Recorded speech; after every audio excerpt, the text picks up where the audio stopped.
بسم الله الرحمن الرحيم الحمد لله رب العالمين والصلاة والسلام على نبينا Muhammad. Peace and blessings be upon him. My beloved brothers and sisters in Islam, one of the greatest struggles people face in today's world, silently, inwardly, daily, is overthinking. And so many come forward asking, how do I stop this mental noise? How do I gain peace from the chaos in my mind? First, let's be clear about what overthinking actually is. It's when your thoughts refuse to pause. You dwell on problems over and over again. You overanalyze conversations. You fear what's coming. You imagine the worst. It's a cycle and it's exhausting. It leads to mental fatigue, anxiety, sadness, and sometimes even despair. It can affect your sleep, your focus in salah, your mood with loved ones, even your trust in Allah. But the beauty of Islam is that it doesn't just tell us what's wrong, it gives us tools, wisdom and perspective to fix it. Let me share with you the first step, and it's deeply profound. Understand that time in this world is made up of only three parts. The past, which has gone and cannot be changed. The future, which hasn't yet arrived and is not in your hands. And the present moment, the only thing you truly have power over. So what should the believer focus on? The present. Our righteous predecessors used to say, be the child of your moment, be the son of your day. Meaning, don't carry the weight of yesterday. Don't fear the shadow of tomorrow. Be fully present with what Allah has placed in front of you now. If you've made mistakes in the past, don't let shaitan trap you in guilt and shame. Repent, seek forgiveness, learn, let go. Your past does not define your future unless you choose to live in it. If you're anxious about what lies ahead, your rizq, your marriage, your career, your health, remind yourself, the future is in Allah's hands.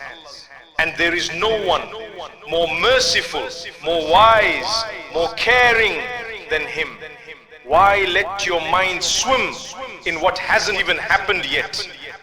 Now some people may ask, well, is there no healthy kind of worry? Yes, there is one, and it's beautiful. The only concern a believer should carry about the future is the concern of the hereafter. The day we stand before Allah, that's the worry that purifies you. That's the type that brings goodness. Everything else, let it go. Let your heart breathe. Let your mind rest. Trust that Allah will not abandon you. Live in the now. Do your best and leave the rest to Him.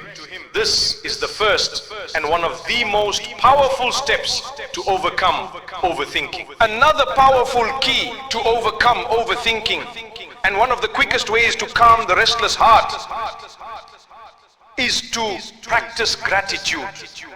Yes, just gratitude. Be grateful. Be truly, consciously and consistently grateful for what Allah has given you right now, in this very moment. You see, when your mind is drowning in what ifs and why me and what will happen, the best way to pull yourself out of that storm is to look around you and say, Alhamdulillah, Allah has already given me so much. We often think too much, because we feel we don't have enough, or we fear losing what we have. But the moment you shift your focus from what's missing to what's already there, you begin to taste peace. Start here, Alhamdulillah, that you are a Muslim. Alhamdulillah, that your heart believes in La ilaha illallah. That's already a treasure beyond this world.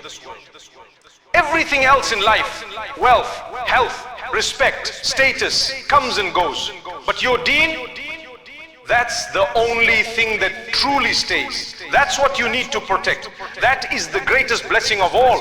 If you woke up today and in the early morning you raised your hands and made a dua, if you opened the Qur'an and read even a few verses, if you said astaghfirullah sincerely even once, then you're blessed. You've already started your day with something most people ignore.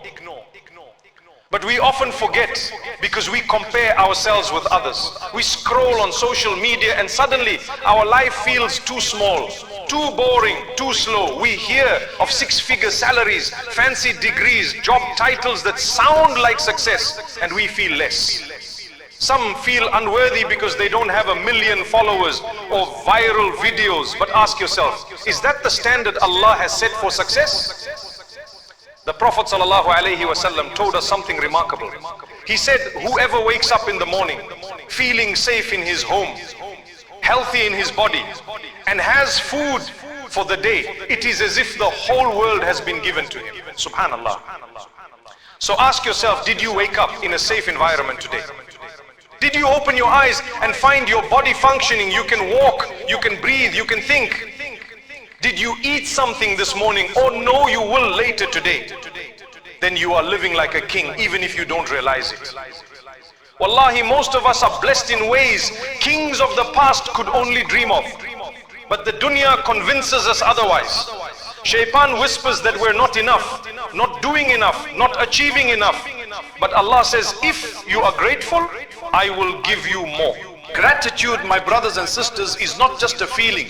It's a shift in perspective. It's an antidote to overthinking. When you fill your heart with shukr, there's no more room for doubt and fear to take over. So next time your thoughts spiral out of control, pause, look at what you have. Say Alhamdulillah. Not just with your tongue, but with your heart. And remind yourself, as long as I have Allah and I have my deen, I already have everything I need. Let's now come to one of the most powerful and liberating forms of worship in our deen. A worship that can free your heart from stress, anxiety, confusion and doubt. It is the act of tawakkul, placing your complete trust in Allah. You see, many of us overthink because we're trying to control things that were never ours to begin with. We want to know the outcome. We want to guarantee success. We want to be sure everything will work out. But we forget Allah is already managing our affairs. He is already taking care of what we cannot see. He is Ar-Rabb, our Lord, our Master, our Sustainer, the one who nourishes us, guides us, protects us, and never neglects us. When Fir'aun arrogantly challenged the truth, Prophet Musa alayhi salam reminded him, my Lord is the one who gave everything its form and then guided it.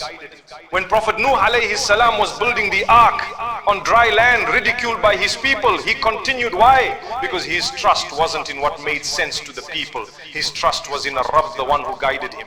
Even in the Qur'an, when Allah spoke to Musa alayhi salam and said, indeed, I am Allah, there is no deity except me, so worship me and establish prayer for my remembrance. Allah didn't just command him, He reassured him. And you too, perhaps you are overthinking today. Perhaps you're stressed about what tomorrow may bring, about a job, a marriage, an illness, a test, a family issue, or even your iman. But know this, Allah is already ahead of you in your journey. He knows your fear, He knows your struggle, and He will guide you through it, step by step, until you reach safety, until you reach Him, and He is pleased with you. When shaitan whispers, what if it doesn't work out? What if you fail? What if you lose everything? You remind yourself, Hasbi Allahu la ilaha illa huwa, alayhi tawakkaltu wa huwa rabbul arshil azim.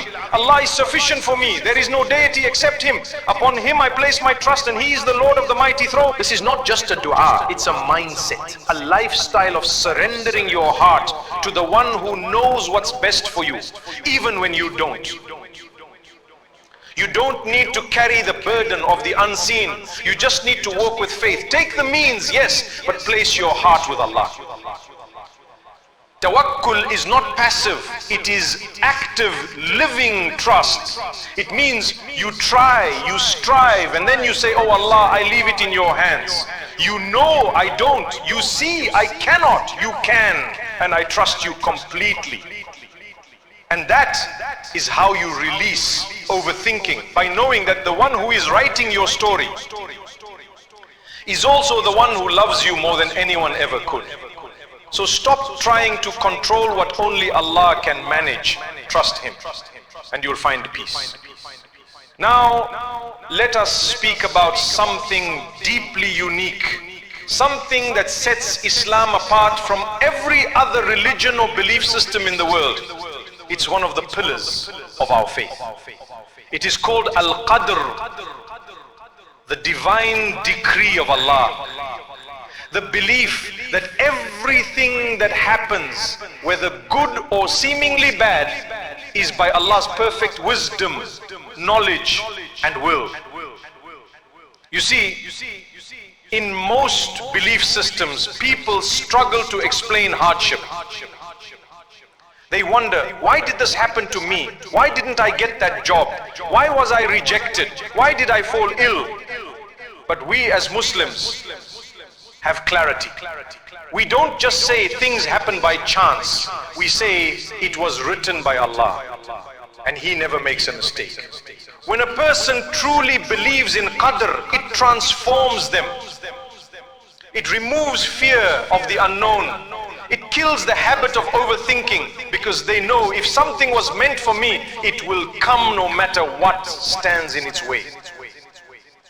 And if it was not meant for me, I could chase it with all my strength and it would still slip away. That's why the Prophet ﷺ taught us, know that what has missed you was never meant to hit you, and what has hit you was never meant to miss you. This is a mindset, a reality, a way to live. This is what Luqman the wise told his son when he taught him belief in Allah. You will never taste the sweetness of Iman until you believe in Al-Qadr, the good of it and the bad of it. Why? Because Qadr teaches you to stop clinging to this world, to stop thinking, if only I had done this differently, or maybe I messed everything up. No, my brother, no, my sister, you didn't ruin your future, you didn't miss your destiny, you didn't fall behind. You are exactly where Allah wants you to be right now. Maybe it's to teach you patience, maybe it's to elevate your rank, maybe it's to protect you from something you can't see yet. You're not failing, you're being carried by the will of Allah. Once you truly believe in this, once you internalize that Allah's decree is always better than your own plan, you'll sleep better at night, you'll smile in the face of uncertainty. And yes, you'll stop overthinking, because belief in Al-Qadr brings peace, and peace is the opposite of mental chaos. So the next time your mind starts spinning, remind yourself, what was meant for me will never miss me, and what missed me was never meant for me. Say it with conviction, say it with your heart, and you will feel that storm inside you begin to settle. You'll stop trying to control the outcome. You'll start trusting the one who wrote your story, and he never writes a story without wisdom. Our Prophet Muhammad sallallahu alaihi wasallam, the most wise, the most beloved, the most guided human being, gave us a simple, beautiful and deeply effective way to handle the storms of life. When something happens, when you're hurt in a relationship, when your finances collapse, when you're diagnosed with something difficult, or when things simply don't go the way you hoped, don't drown in overthinking. Don't get trapped in endless analysis. Instead, the Prophet ﷺ taught us a powerful phrase to say, قَدَّرَ اللَّهُ وَمَا شَاءَ فَعْلَ. Allah has decreed it, and whatever He wills, He does. That's it, subhanallah. Say it and surrender. Let your heart settle in the knowledge that this was written by the one who loves you more than your own mother. That He never writes something in your life except with purpose, mercy and wisdom. You see, when we overthink, we often replay scenarios. If only I had spoken earlier, if I had just chosen a different job, if I had married someone else, if I had studied something different, if I didn't make that one mistake. But the Prophet ﷺ warned us, do not say, if only I had done this or that, for indeed, if opens the door to the work of shaitan. Why? Because the word if traps you in an endless spiral of regret and doubt. It makes you question the plan of Allah. It makes you believe you were in control when you never truly were. And it slowly chips away at your iman, your peace, and your ability to move forward. The if only mindset doesn't fix anything.